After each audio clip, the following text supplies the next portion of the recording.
ahora sí. Que este rango de ambigüedad se derivaba de que cuando hablamos de derecho, hablamos de tres sentidos de la palabra que se refieren a la norma en sí misma, a la posición de la persona frente a la norma, o sea, al derecho subjetivo, y a la ciencia del derecho. O sea, hablamos de la ciencia que estudia un objeto, del objeto de la ciencia y de la posición relativa de las personas, los ciudadanos, con relación a esas normas. El segundo el problema que tiene la palabra derecho es la vaguedad que la caracteriza. ¿A qué nos referimos con vaguedad? Nos referimos, esperen que quiero modificar esto, nos referimos a que no hay características que puedan ser enunciadas con relación a todo lo que, a todos los casos en que vamos a usar la palabra derecho, ¿sí?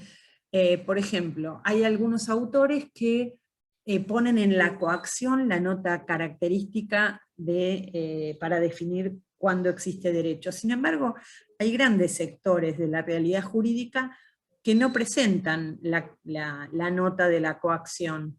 La coacción es bastante más típica del derecho penal, eso les va a resultar a ustedes sencillo de ubicar, que por ejemplo del derecho civil, donde hay muchas normas que simplemente definen o describen situaciones o caracterizan institutos. Otra nota que se busca o que se pretende dar como general para cada vez que hablamos de derecho es que sean directivas promulgadas por una autoridad constituida. Sin embargo, hay zonas o partes del derecho que se constituyen por el uso repetido de determinadas conductas y que constituyen lo que se llama derecho consuetudinario, la costumbre, digamos. Otros tratan de decir, bueno, para que sea derecho tienen que ser reglas generales.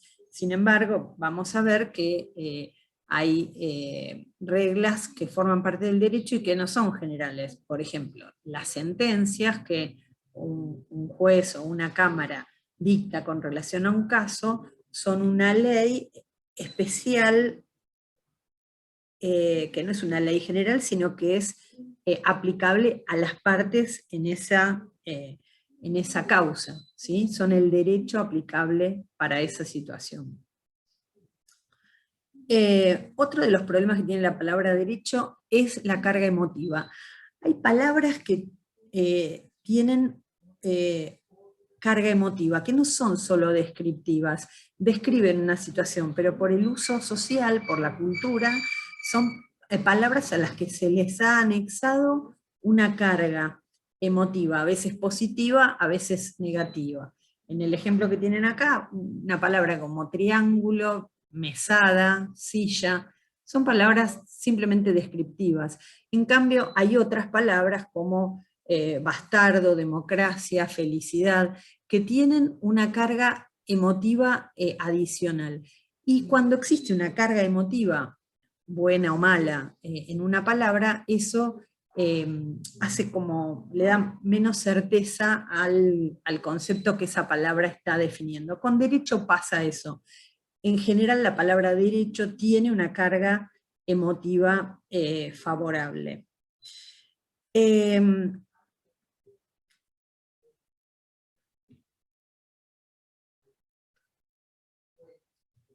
Estamos hablando de lo que es un sistema jurídico. Entonces, no es posible determinar si una regla es una norma jurídica y si existe como tal, si no se establece que ella pertenece a un sistema jurídico existente, ¿sí? Entonces, por eso necesitamos preguntarnos por el concepto de sistema jurídico.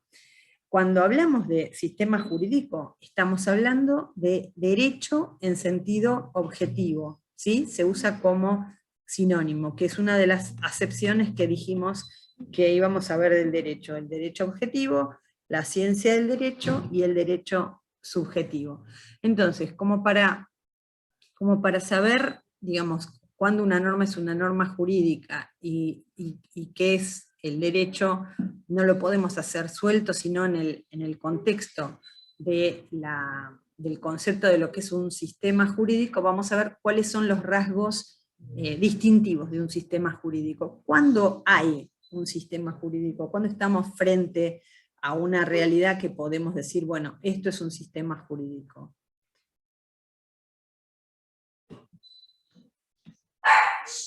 Esperen que no los estoy viendo y...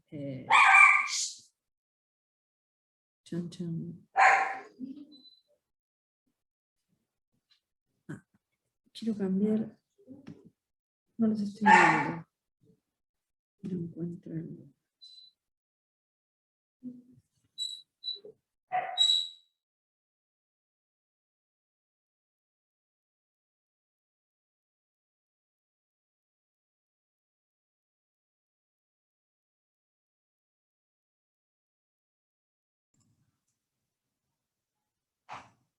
Profe, se silenció. Sí, sí, porque estoy tratando de cambiar la composición de la pantalla porque no los veo, y porque tengo la pantalla completa con la presentación y quería por lo menos ver alguno para que no sea tan frío. Vista, arriba a la derecha, donde dice vista. Igual cuando comparte pantalla creo que no puede ver el resto.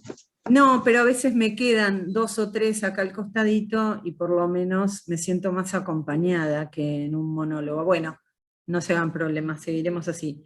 Está activado el micrófono y el video, ¿no? Sí. ¿Sí? Sí, todo perfecto. Okay.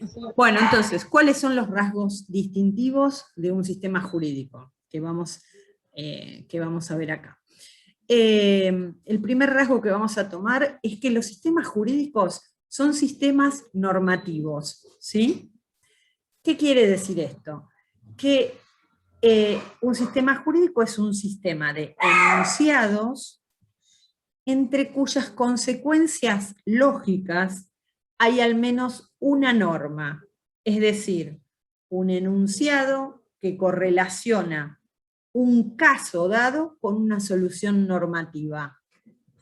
¿Qué puede ser una solución normativa? No, que algo se permite, que algo se prohíbe, o que se declare obligatoria determinada conducta. En este enunciado hay a lo mejor algunas palabras que tenemos que recortar un poco para ver de qué estamos hablando. ¿Qué entienden ustedes por enunciado? ¿Qué es un enunciado? Sin miedo. Como una presentación. Es el título de la norma. El título de la norma. Bueno, depende de cómo esté usado, podría ser, pero no. Cuando Una descripción. Puede ser un texto que nos intenta comunicar algo. Exactamente. Un enunciado es un conjunto de palabras que tienen el sentido de comunicar algo. El enunciado más común al que nosotros hacemos referencia cuando vamos al colegio es una oración. Una oración es un enunciado, ¿sí? Un grupo de palabras. Entonces, eso es un enunciado, palabra o conjunto de palabras, mensaje que se comunica en un conjunto de signos lingüísticos. Es la primera referencia que tenemos en esta definición. Después dice entonces que un sistema normativo es un sistema de enunciados, ¿sí? O sea, de oraciones, de conjuntos de palabras que describen una situación, entre cuyas consecuencias lógicas. ¿Qué es una consecuencia lógica? Si nosotros acudimos digamos, a un sentido común, una consecuencia lógica es algo que se deriva de otra cosa, digamos. Yendo un poquito a lo que es la lógica como ciencia, digamos, la consecuencia lógica es la relación entre las premisas y la conclusión a la que se llega, ¿sí? ¿Y qué son las premisas? Son cada una de las afirmaciones en las que estamos fundando una argumentación, ¿está? O un razonamiento. Entonces, lo que nos está diciendo acá es que un sistema jurídico es un sistema normativo. ¿Y qué es un sistema normativo? Un sistema de enunciados entre cuyas consecuencias lógicas hay al menos una norma. ¿Está? Es decir, un enunciado que correlaciona un caso dado con una solución normativa. Hago este ejercicio solamente para que nos acostumbremos a desglosar lo que leemos, ¿sí? Y si en el texto que estamos leyendo hay un término que no conocemos, que nos hace ruido, que no estamos acostumbrados a usar, googlearlo, y eso nos va a permitir ir incorporando más vocabulario en nuestro lenguaje, ya sea oral o en nuestro lenguaje escrito, porque también este ingreso de ustedes a la universidad lleva el contacto con nuevos términos, con nuevos lenguajes, que a veces son difíciles o son un poco ásperos, pero tienen que hacer el esfuerzo de ir complejizando el lenguaje e incorporando los conceptos que son propios de cada asignatura que vayan a ir viendo. Entonces, vamos a tener un sistema jurídico cuando tengamos un sistema de enunciados en donde por lo menos un enunciado correlacione esas premisas con una consecuencia lógica que sea una solución normativa. Esa solución normativa puede ser una sanción, una prohibición, una permisión. Muy bien. Ahora, no todo sistema normativo es jurídico, ¿sí? O sea, el sistema jurídico es un sistema normativo, pero no todo sistema normativo es jurídico. Hay sistemas normativos que no son jurídicos, que están en otros, que rigen en otros aspectos de la vida de los seres humanos. Por ejemplo, la moral, la religión, son sistemas normativos, pero no son jurídicos, ¿sí? A veces, y en otros momentos históricos más, esto es cada vez en menor escala, porque cada vez son ámbitos que están más diferenciados. En otros momentos históricos la moral, la religión y el derecho estuvieron mucho más mezclados.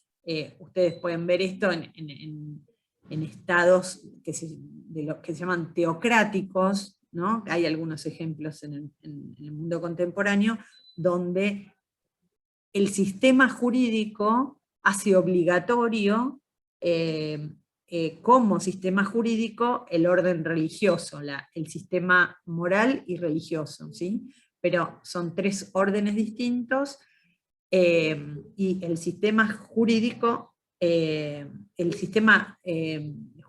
son los tres sistemas normativos, pero la moral y la religión no son sistemas jurídicos, aunque sean sistemas normativos.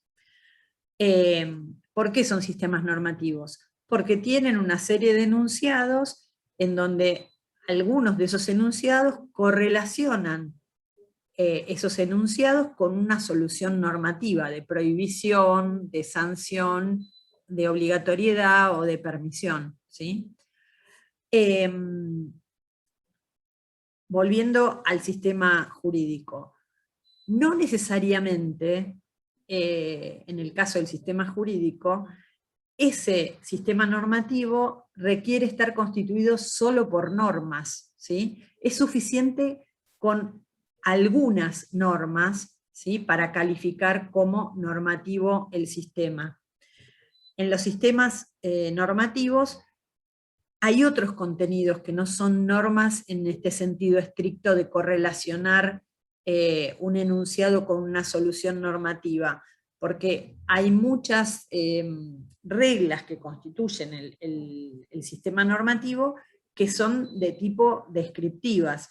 Por ejemplo, cuando las normas definen dan una definición, la definición de funcionario público, o dicen cómo está constituido el Consejo de la Magistratura, o cómo está constituido, cómo es el circuito de firmas en un determinado procedimiento. Aunque en ese caso podríamos decir que está correlacionado, que es una norma jurídica, porque está correlacionado con una consecuencia jurídica, que es la nulidad en caso de que ese procedimiento no se respete. No sé si es complejo, pero es como un juego en el que... Una consulta, ¿no? En ese caso, ¿se aplicaría, por ejemplo, lo que es los códigos de ética, por ejemplo, de derecho, o no sé, de los corredores que tienen un código de ética, que es o sea, no es una norma que tenga, que sea estrictamente jurídica, pero sí es moral, ¿no? En el código de ética. ¿Me decís el código de ética de quién? ¿De los abogados? De los abogados, por ejemplo, o de los corredores inmobiliarios que también tienen un código de ética parecido, o de los médicos también tienen un código de ética, o sea, de las profesiones en general, digo, eso del código de ética en sí. Lo que pasa es que, digamos, deberíamos ver si ese código de ética es simplemente una reglamentación interna de un grupo, de una asociación, no quiero especificar la forma jurídica, pero si está aprobado por algún tipo de resolución administrativa, o si está aprobado por una norma, entonces ahí ya esa aprobación por una norma del sistema lo hace pasar a formar parte del sistema jurídico, ¿sí? Además ahí, este es un tema por ahí para más adelante, habría que analizar por lo siguiente, porque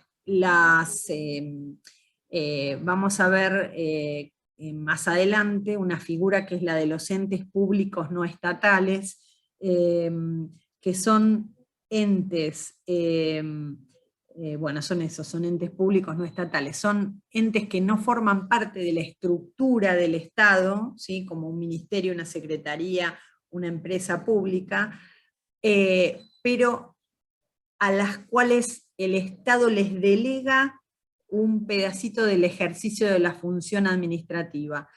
En ese paquete... ¿Los descentralizados, Sandra? No, los descentralizados sí forman parte del Estado, ¿sí? Después vamos a ver también, cuando veamos administración pública centralizada y descentralizada, en esta parte entran los que vos decís, los entes descentralizados. Acá estamos fuera del Estado. Estamos hablando, por ejemplo, obras sociales, estamos hablando de los colegios de profesionales, ¿sí? Entonces, hay ejercicio de función pública, hay delegación en algunos aspectos, entonces, volviendo a la pregunta de la compañera, habría que ver esa normativa, si está dictada en el ejercicio de esa función administrativa o no, para evaluar si eso forma o no parte del sistema jurídico. Porque como vamos a ver ahora en unos minutos nada más, no es sencillo determinar si una norma integra o no un sistema jurídico, sino es a través de analizar qué norma autorizó la emisión de la norma que estamos analizando, ¿sí? Les voy a poner un ejemplo que lo uso en un tema más adelante, pero que es lo mismo hacerlo ahora. cuando yo habitualmente, por razones o de la materia o del trabajo, googleo algún término jurídico porque quiero ver algo, muchas veces me encuentro con una normativa y empiezo a mirar, a leerla, y no me doy cuenta si eso es, si me sirve o no me sirve, porque no me doy cuenta si la normativa esa forma parte del sistema jurídico mío, digamos, el argentino, o no, porque como, digamos, me sale en la norma, pero no queda claro cuál es el organismo, o el organismo puede tener un nombre parecido, Suprema Corte de Justicia, Supremo Tribunal. Entonces, hasta que yo no ubico cuál es el órgano emisor de esa norma, entonces no puedo ponerla en el contexto de la estructura nuestra, que yo ya conozco, y sé que si estoy buscando una ley, tiene que emanar del Congreso de la Nación. Entonces, digamos, uno no, con algo, por el mero texto no me alcanza para decir si una norma forma parte de un sistema jurídico. Necesito cierto contexto para ubicar eso y ver cuál es el órgano que la dictó, y quién autoriza a ese órgano a dictar la norma de qué se trata. Pero seguimos, así tenemos más material para poder, más conceptos como para poder opinar sobre todos estos temas. Entonces, no necesariamente son todas normas, es suficiente con algunas normas, de estas que correlacionan a un enunciado, una solución normativa, y otras normas son de tipo descriptivo. Entonces, hasta ahí, los sistemas jurídicos como sistemas normativos. La segunda característica que vamos a enunciar de los sistemas jurídicos es que vamos a decir que son sistemas coactivos. En esto seguimos a Nino, el libro está colgado en el link que les dejé en la página. Un sistema normativo no es un sistema jurídico, sino incluye normas que prescriban actos coactivos, ¿está? Aunque no todas las normas del sistema estipulan actos coactivos, ¿sí? Algunas tienen que ser normas y algunas tienen que ser normas que prescriban actos coactivos. El derecho se distingue de otros sistemas normativos, como la moral y la religión que citamos antes, porque algunas de sus normas están dirigidas a regular el ejercicio del monopolio de la fuerza estatal.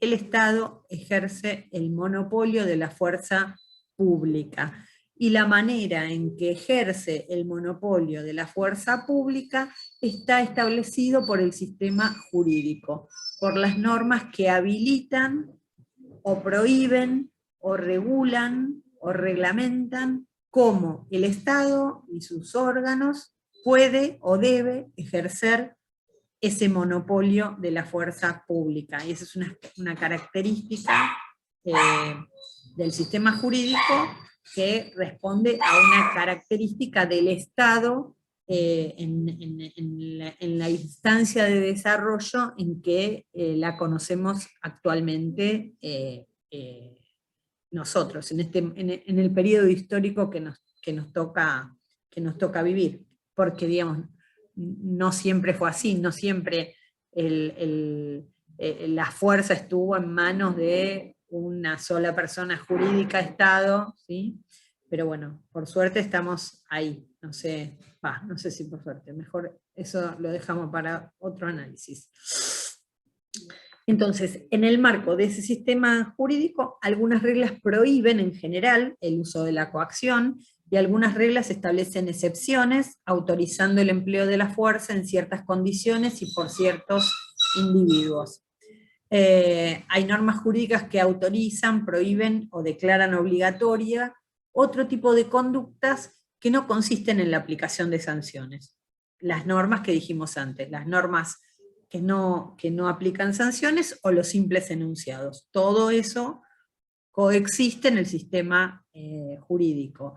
Y además, digamos, este fluir, esta interacción, esta conexión entre los distintos tipos de normas es lo que hace que ese sistema sea operativo, ¿no? Porque no estamos hablando de un manual de procedimientos de 10 normas. Estamos hablando de un gran sistema que estructura todos los aspectos de la vida moderna de un Estado. Como tercer rasgo, hablamos de sistema normativo, hablamos de sistemas coactivos. El tercer rasgo es de los sistemas jurídicos, vamos a decir que son sistemas institucionalizados, ¿sí? ¿A qué nos referimos con esto? Sus normas establecen autoridades u órganos centralizados para operar de cierta manera con las normas del sistema, ¿sí? Tiene que ver con esta complejidad del Estado actual al que hacíamos referencia. En una tribu primitiva, posiblemente hubiera un par de normas confundidas entre lo religioso, lo moral y lo político, llamémosle, que sirvieran para organizar a toda la comunidad. No sé, me imagino quién se encargaba de la defensa ante la invasión de otra tribu, quién se encargaba de la recolección, quién la cocción de los alimentos, la construcción de las viviendas, las ceremonias, digamos, de los ritos de paso de las edades de los miembros de la comunidad, castigo por determinadas conductas y punto. Actualmente el desarrollo del Estado con la complejidad que tiene hace que los sistemas jurídicos, digamos, tengan que tener en cuenta muchísimos más aspectos. Entonces, estos son sistemas institucionalizados porque sus normas establecen autoridades u órganos centralizados para operar de cierta manera con las normas del sistema. O sea, no solo están las normas, sino los órganos y la manera en que esos órganos tienen que moverse en medio de esa maraña normativa, ¿sí? En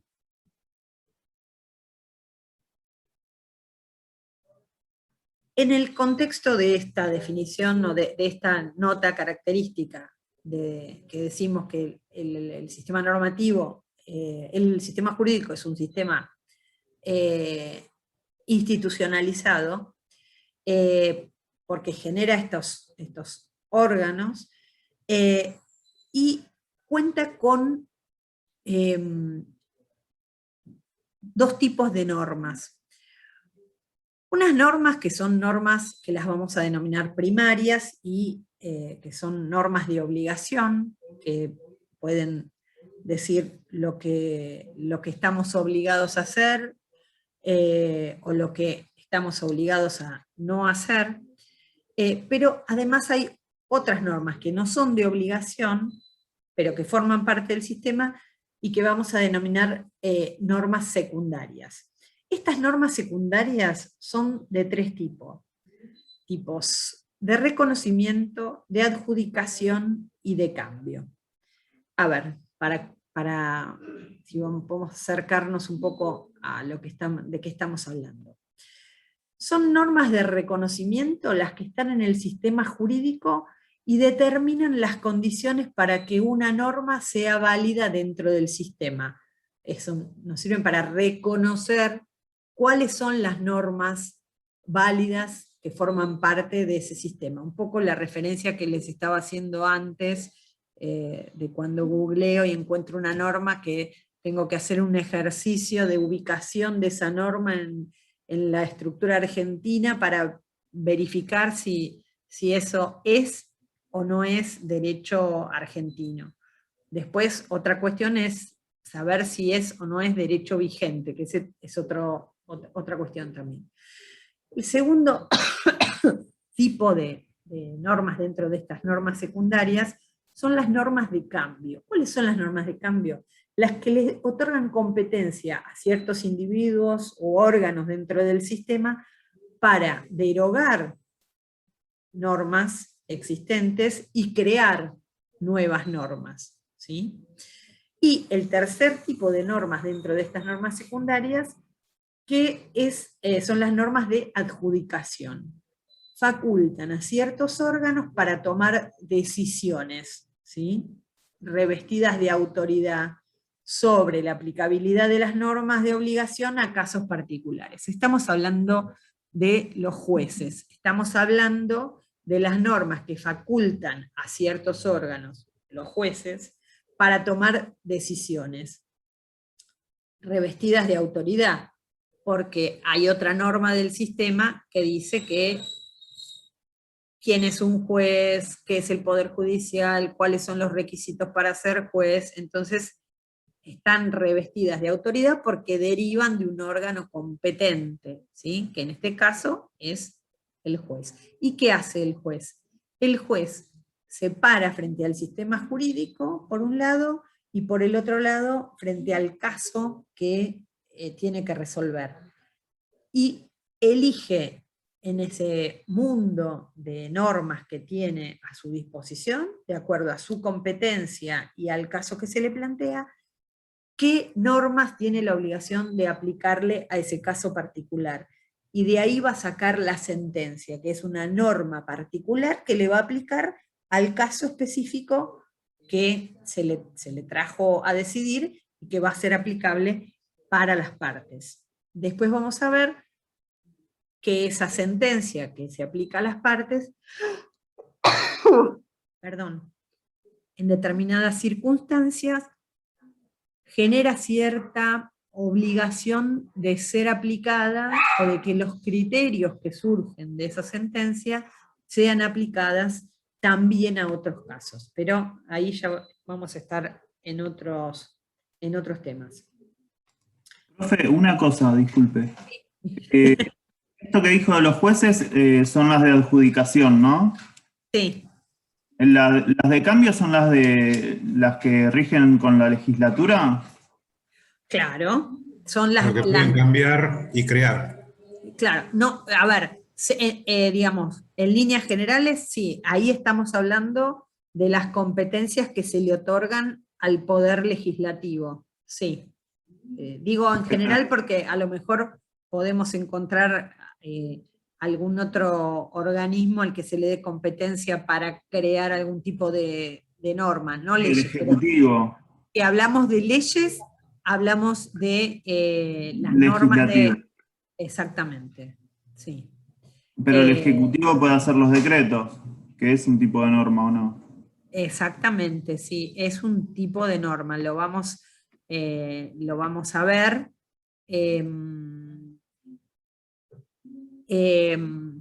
A ver, nos metemos en muchas cosas al mismo tiempo ahí, pero sí, el Poder Ejecutivo puede,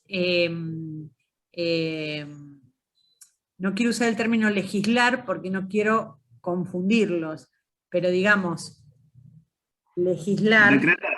de una manera particular, puede sacar determinadas normativas. No todos los decretos son maneras de legislar, porque digamos, el decreto es el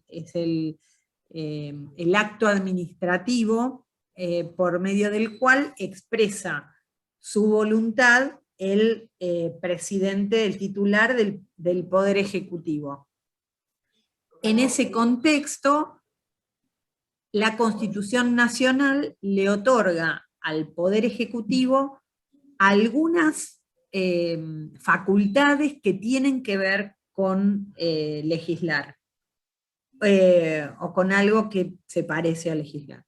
Una de ellas es el poder reglamentario, el Poder Ejecutivo frente a una ley que dicta, que sanciona el el Poder Legislativo reglamenta, y ahí tenemos los decretos reglamentarios. Yo el otro día, cuando les di la normativa que íbamos a trabajar durante nuestro curso, les di el decreto reglamentario de la Ley de Procedimientos Administrativos, en su versión del decreto 894, texto ordenado por decreto 894 del 2017. Bueno, ese decreto reglamenta la ley, esa tarea la realiza el Poder Ejecutivo.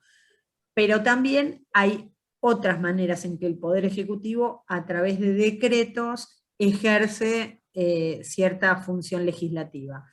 Lo vamos a ver seguramente más adelante, que son lo que se denomina legislación delegada, que es un aspecto, y el otro aspecto, el que aportó su compañero, que es el de los decretos de necesidad y urgencia, conocidos como DNU, que a partir de la Constitución, de la reforma de la Constitución de 1994, están expresamente contemplados en la Constitución Nacional, y entonces se regula el tipo de temas en los que pueden ser emitidos, y un mecanismo para que el decreto de necesidad y urgencia pueda ser,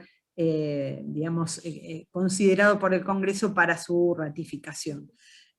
Pero, digamos que, como regla general, esas normas de cambio dan competencia a ciertos individuos y órganos para crear reglas y derogar reglas existentes. En general, esto nos tiene que hacer pensar en el Poder Legislativo, aunque después veamos que hay otras cuestiones que también pueden estar dando vueltas por ahí, como las que estuvimos comentando.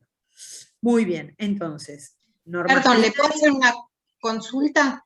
Sí. En las de reconocimiento, ¿sería el ejemplo que usted pone de la ley, que después sale el decreto, la norma que valida esa ley? ¿El decreto reglamentario le da el reconocimiento a la ley? Sí, porque, digamos, sí, la Constitución Nacional le da al Poder Ejecutivo la competencia de reglamentar. Entonces, cuando vos te encontrás con ese decreto reglamentario, vas a decir, ¿es válido que el Poder Ejecutivo esté sacando esta norma? Entonces vas a leer en el decreto lo que dice, y en el decreto va a decir que se está reglamentando la ley tal y tal, entonces vos tenés que conocer un poco, porque tenés que ir a la Constitución Nacional, y te das cuenta que esa norma es válida porque hay otra norma dentro del sistema que autoriza su dictado, ¿sí? Perfecto, muchas gracias. Vas escalando en lo que vamos a ver en un ratito, en la cadena de validez de las normas, para saber si esa norma que vos tenés ahí está dictada por una autoridad que es competente, porque hay una norma superior que le dio esa competencia. Es como una especie de tejido, ¿no?, que se va haciendo. Yo, les doy estos temas por lo que les decía el otro día, que me parece que, aunque por ahí les resultan medio confuso y pero que para que ustedes, están viendo derecho administrativo y no vean de entrada el acto administrativo, los requisitos, como una cosa, como un producto aislado de un subsecretario en un ministerio, para que ustedes que no estudian derecho, ni son abogados, ni tienen por qué tener ese contexto, se puedan ubicar un poco más en ese mundo, ¿sí?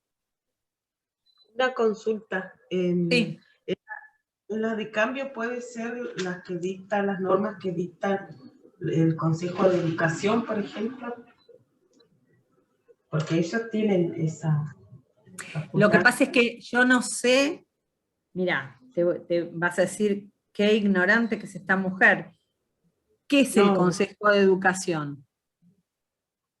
No, le digo porque acá en Santa Cruz se usa mucho el Consejo de Educación y como norma, que siempre está superior hasta la misma ley. A ver, es un organismo provincial. Organismo provincial. Ok.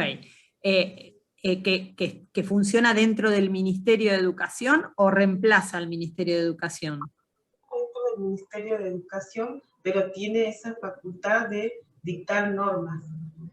Está. Tiene, perdón, el Sí, Consejo de Educación es el Ministerio de Educación de cualquier, o sea, de cualquier provincia, sí, pero tiene como composición un cuerpo colegiado. sí. Y sí, tiene razón lo que dice Andrea, o sea, toda la reglamentación complementaria que hace el Consejo tiene total validez porque tiene las cédulas de reconocimiento por la legislación nacional. Bueno, vos fijate que me dijiste un término, reglamentación complementaria, ¿no? Sí, sí, Bueno, más que nada reglamentación de entonces, la legislación nacional. por eso, entonces, ahí lo que debe haber es, y además es reglamentación por un organismo provincial de una norma nacional. Debe haber alguna normativa nacional, una ley nacional, que hace una delegación para los consejos de educación de las provincias, delegándoles esta facultad. Porque, digamos, nosotros hasta ahora estamos hablando, además en abstracto, más adelante vamos a ver un poquito, no en profundidad, pero sí para que se ubiquen, que nosotros estamos en el contexto de un Estado que es federal, ¿sí? Entonces, que el Estado sea federal implica que existen la superposición de 3 niveles distintos de Estado, de gobierno y de legislación, lo cual complejiza mucho más las situaciones. Nosotros tenemos un Estado nacional, un Estado provincial y un Estado municipal. Tenemos el Estado nacional con el Congreso de la Nación, tenemos los estados provinciales con sus respectivas legislaturas, distintas en cada provincia, porque cada provincia tiene su propia constitución provincial, distinta, si bien, digamos, los momentos en que se fueron dictando las constituciones y que fueron reformadas, hay como olas de cuestiones que no quiero decir que se van poniendo de moda, pero que sí que forman la agenda del momento y entonces se van reproduciendo en las otras constituciones, y tenemos los municipios con sus cartas orgánicas y sus consejos deliberantes. Entonces, ahí hay también toda una dinámica de funcionamiento que es re compleja. Este caso que dice la compañera, lo que yo intuyo es que debe haber una norma nacional que delega esta facultad reglamentaria en los consejos. Y por eso estos consejos ejercen esa actividad reglamentaria en lugar de ejercerla el Poder Ejecutivo Nacional para todas las provincias de manera uniforme. ¿Sí? Pero podría ser un ejemplo de norma de cambio, pero tendrías que ubicar esta norma que yo te digo, cuál es la norma que le da competencia al Consejo para crear y derogar normas existentes. ¿Sí? Bueno, seguimos. Porque si no, del programa lo vamos a pasar por encima. ¿Acá llegamos? No. Bueno, entonces, estábamos en los 3 tipos de normas que forman parte del paquete de lo que denominamos normas secundarias. Teníamos las normas primarias, que son las de obligación, y tenemos las normas secundarias, que son estos 3 tipos de normas. Entonces, dentro de esta caracterización que estábamos haciendo de los sistemas jurídicos como sistemas institucionalizados, las normas crean distintos tipos de órganos. ¿Cuáles son los tipos de órganos que crea el sistema jurídico a través de sus normas?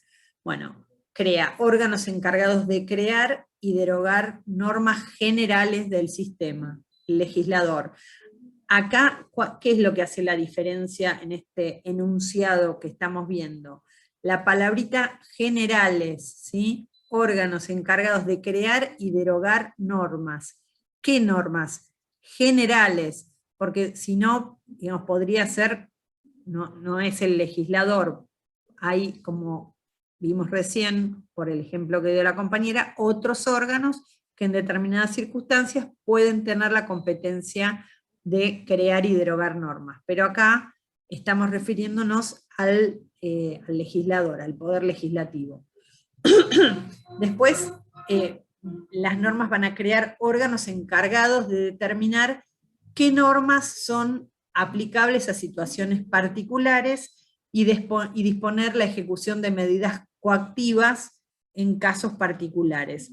Esos son los órganos primarios y son los jueces.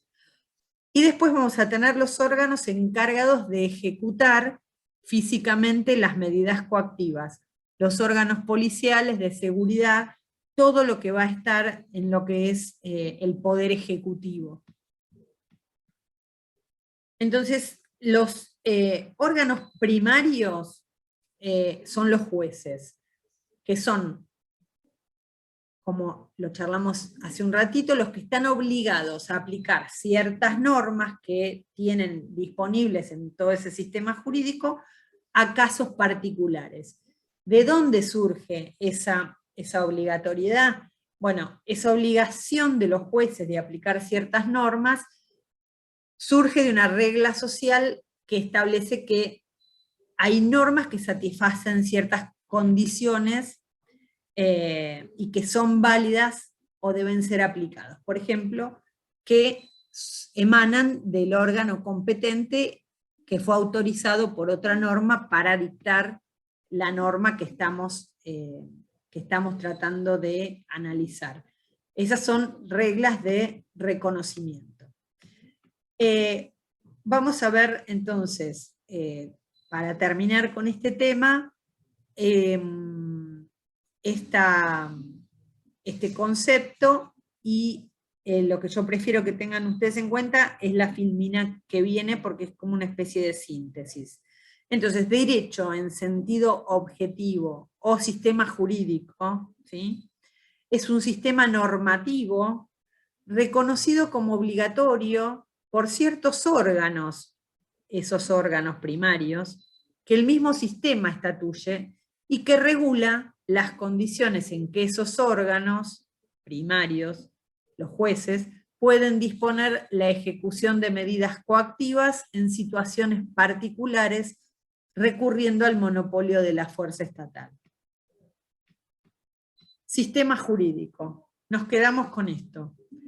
Son sistemas normativos que regulan el ejercicio de la coacción, son sistemas institucionalizados, estatuyen órganos primarios, jueces, que están obligados a aplicar ciertas normas. ¿Sí? Vamos a pasar ahora, o seguir en realidad, con algo que vamos a llamar criterio de pertenencia, y que estuvimos ya rondando alrededor de este concepto. Me tomo un mate frío, pero es lo único que tengo a mano.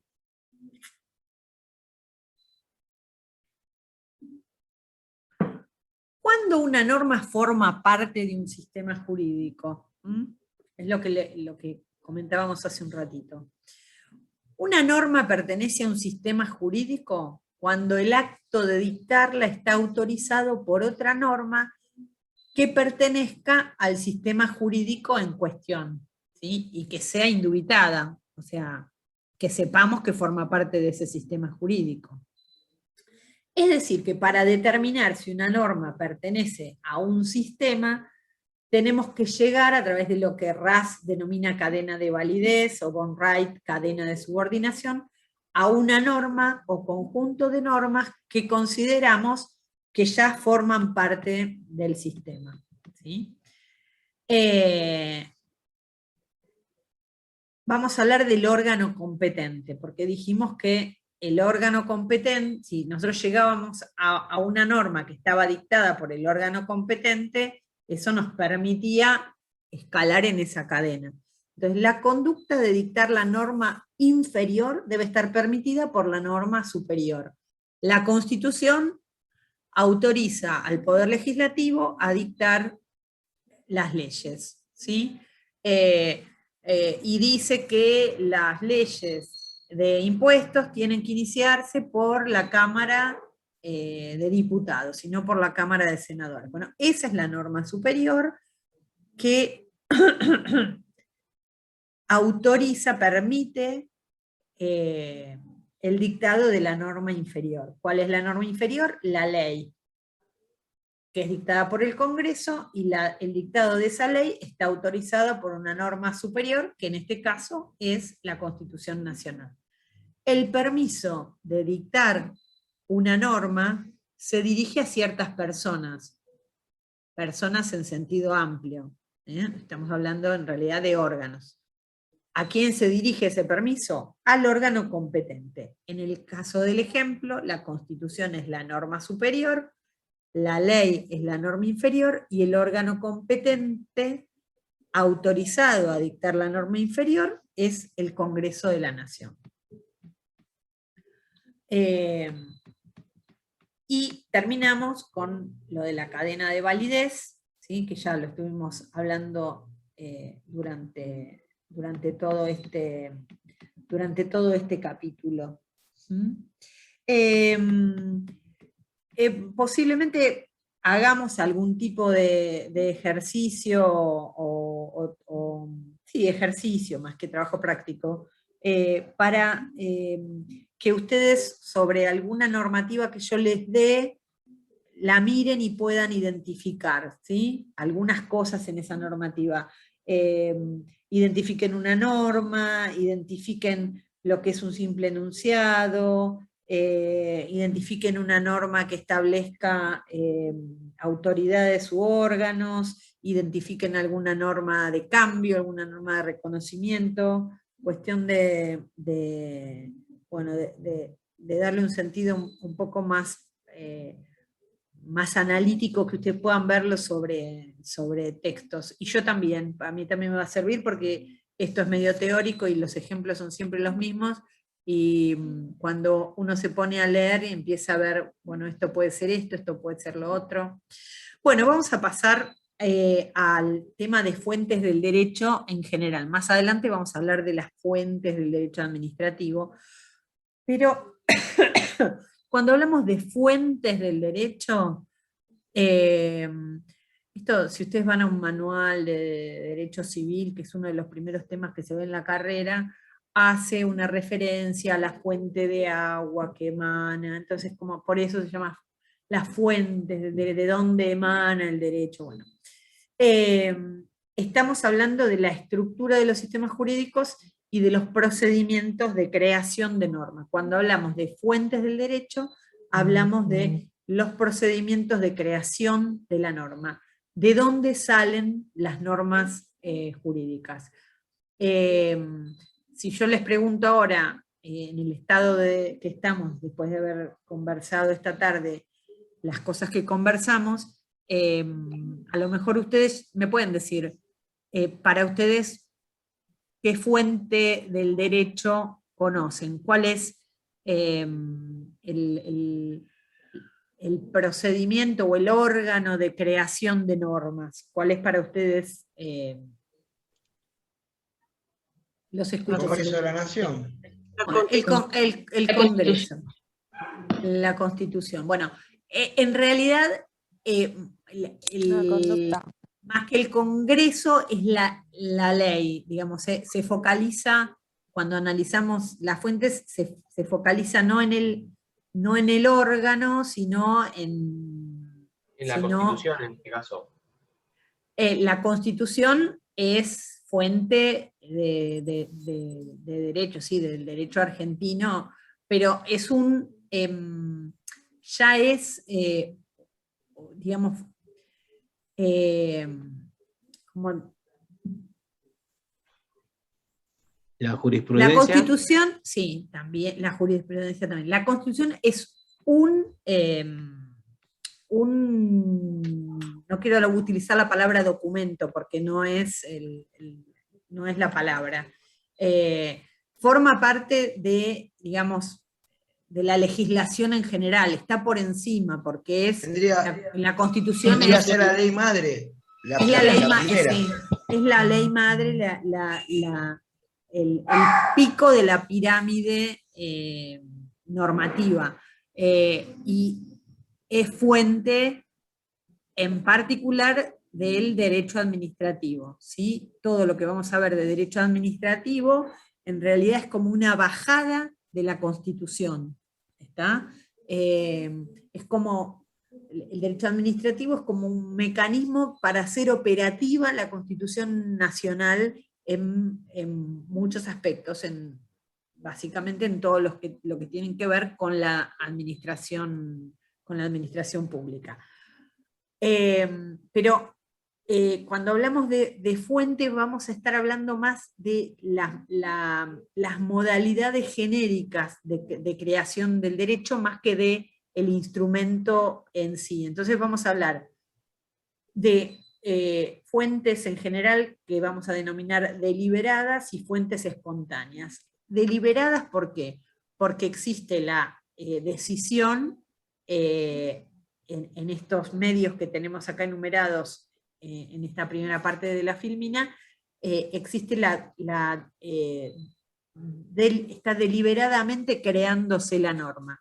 En la legislación, porque hay un órgano que es competente para eso, también en la Constitución, porque la Constitución tiene prevé un mecanismo de reforma, pero en la primera Constitución hay una asamblea constituyente, hay un órgano que es de donde emana esa primera Constitución.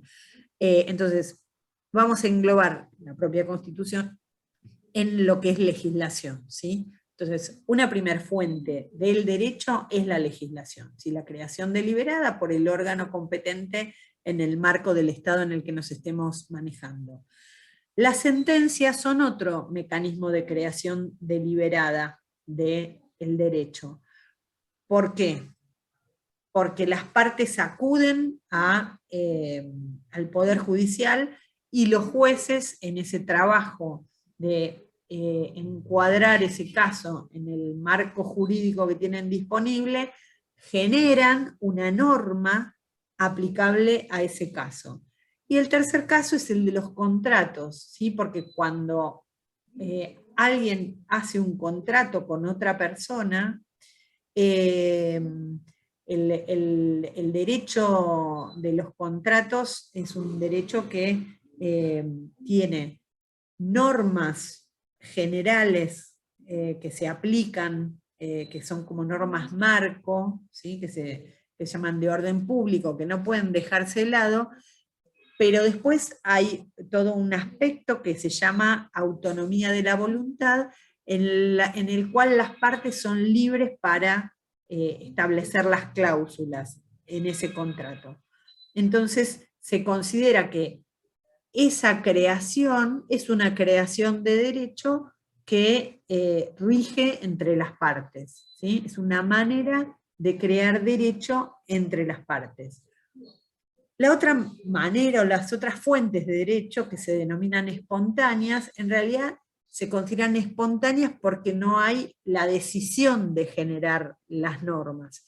La costumbre es la repetición en un medio cultural de determinadas reglas y comportamientos que son asumidas como obligatorias por el grupo social, son una fuente del derecho.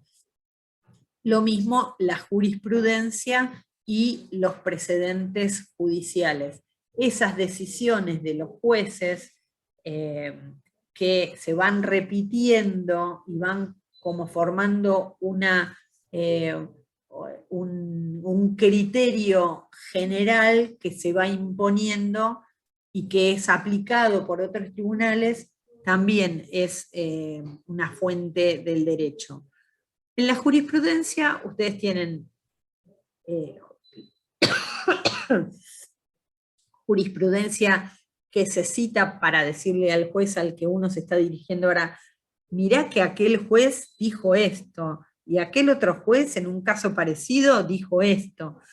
Pero además de eso, hay instancias en las cámaras de apelaciones de unificación de jurisprudencia, donde las salas se reúnen y unifican la jurisprudencia, y esa jurisprudencia pasa a ser obligatoria para los tribunales inferiores, ¿sí?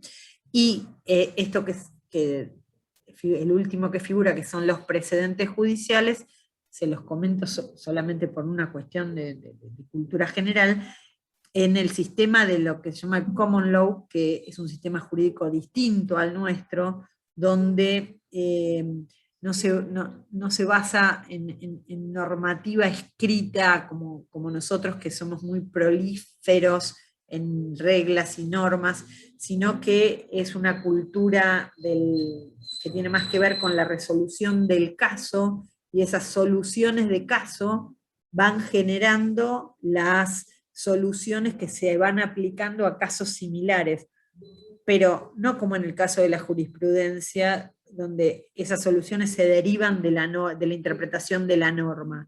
En estos casos son creación misma de la norma, porque muchas veces no hay norma. Es un sistema totalmente distinto al que tenemos nosotros, que es el sistema continental, ¿sí? El Common Law, el sistema, por ejemplo, que rige en Inglaterra. Bueno, cuando hablamos de legislación, es el arquetipo de la creación deliberada. En sentido amplio, podemos meter ahí adentro todo lo que sea creación de normas, y ahí está lo que comentaba hace un ratito su compañera del Consejo de Educación: ley, constitución, decretos, decisiones administrativas. Pero cuando usamos el término legislación en sentido estricto o formal, nos estamos refiriendo a las normas sancionadas, a las leyes sancionadas por el Poder Legislativo, de acuerdo al artículo 77 y siguientes de la Constitución Nacional. Bueno, las sentencias, los contratos, lo vimos, costumbres, jurisprudencia, precedentes judiciales. Orden jerárquico de las normas. Las normas que constituyen un sistema jurídico se suelen ordenar por un cierto nivel de jerarquía. Esto lo charlamos ya hoy, se vincula con la pertenencia de las normas a un sistema y con la cadena de validez, ¿sí? Esa cadena lo que genera es un orden de prelación en las normas de un sistema. Siempre estamos hablando de un sistema. Cada sistema tiene su orden de prelación, ¿sí? Esto no es universal y aplicable, no. Nosotros vamos a hablar del sistema jurídico argentino. En el sistema jurídico argentino hay un orden jerárquico de las normas, suele hablarse de una pirámide, ¿sí? Una pirámide jurídica, y ese orden de prelación está establecido por una norma del propio sistema. En nuestro sistema, bueno, ahora vamos a eso, vamos a primero a ver esto. Una norma se considera superior a otra cuando en caso de conflicto entre ambas normas se mantiene la validez de la primera, ¿sí? Esto ya lo vimos. No, esto no lo vimos, y es importante, pero me parece que lo vamos a ver otro día. Entonces, Una norma se considera superior a otra cuando en caso de conflicto entre esas dos normas se mantiene la validez de la primera. De la que se mantiene la validez se considera que es superior. ¿A qué nos estamos refiriendo? Si hay una ordenanza que se pone en cuestión con relación a la ley provincial, a la ley orgánica de las municipalidades, y se va a decidir que rige lo que dice la ley orgánica de las municipalidades. Entonces, y no lo que dice la ordenanza. La ley superior es la ley orgánica de las municipalidades, que es la que mantiene el valor, la validez frente a la ordenanza. Eso para poner un ejemplo en la provincia y no estar siempre entre la ley y la Constitución. Los sistemas jurídicos, además de establecer cuál es el orden de prelación, que en nuestro caso está en el artículo 31 de la Constitución Nacional, y está complementado a partir de la reforma del 94 por el artículo 75, inciso 22 y 24, que después vamos a ver. Además del orden de prelación, los sistemas jurídicos facultan a determinados órganos y mediante determinados procedimientos a realizar ese control, ¿sí? Hay órganos dentro del sistema que son a los que podemos acudir para decirle, miren, esta norma no tiene que ser aplicable porque no es una norma válida, porque contradice a una norma superior. Eso se hace a través del control de constitucionalidad, porque lo que se hace es impugnar la norma porque contradice a la norma superior. En nuestro país, el órgano encargado de ejercer el control de constitucionalidad son los jueces del Poder Judicial, no la Corte Suprema de Justicia solamente. Puede llegar a la Corte Suprema de Justicia, pero yo puedo plantear la inconstitucionalidad de una norma en un juez de primera instancia. Y ese control se llama control difuso, porque no es una inconstitucionalidad que va a ser declarada con relación a todos los casos similares al que se me está declarando en el caso concreto que yo planteé. Es una declaración de inconstitucionalidad que va a estar dada. En el caso concreto, tiene que haber un caso, o sea, no es en abstracto, no es que un juez sale y dice, ¡ay! Esta ley me parece que es inconstitucional, la declara inconstitucional. No. En un caso concreto, la parte plantea la inconstitucionalidad de una norma y el juez, cuando dicta sentencia, acoge esa petición o no y lo declara para ese caso concreto. Y se aplica solamente a ese caso. Lo que pasa es que otros planteos que se hagan con relación a la misma norma van a tomar esta sentencia y van a citarla como jurisprudencia. Y entonces ahí se va generando una cadena en donde ustedes ven que cuando se declara la inconstitucionalidad de algo, todo el mundo festeja como si se hubiera declarado para todos los casos, pero no es así. Pero cuando ya hay un precedente donde se dictó la inconstitucionalidad, eso se va citando y es como que, digamos, como que va corriendo esa aplicación. Entonces, vamos a terminar con esto hoy, porque estamos en horario, ¿no? 6:30, 7:30. Quiero que nos quedemos con esto entonces. La Constitución Nacional, en su artículo 31, establece el orden de prelación, la jerarquía de las leyes en nuestro ordenamiento jurídico. Y dice que esta Constitución, o sea, la Constitución dice de sí misma, que esta Constitución, que soy yo acá, ¿no? Perdón, es un chiste.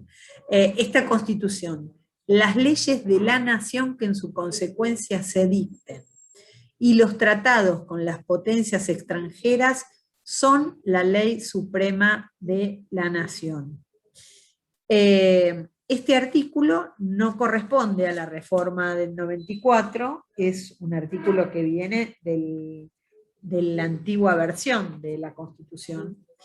Ustedes saben que en la reforma del 94 no se tocó esta parte de la Constitución. Sin embargo, a través de reformas que se hicieron en el artículo 75 de la Constitución, ¿sí? Cuando estamos hablando, esperen que no veo nada. Artículo 75.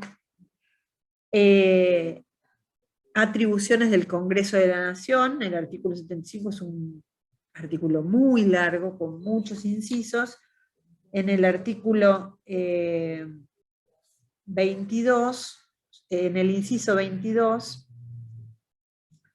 agrega, digamos, como funciones del Congreso, aprobar o desechar tratados concluidos con las demás naciones y con las organizaciones internacionales y los concordatos con la Santa Sede.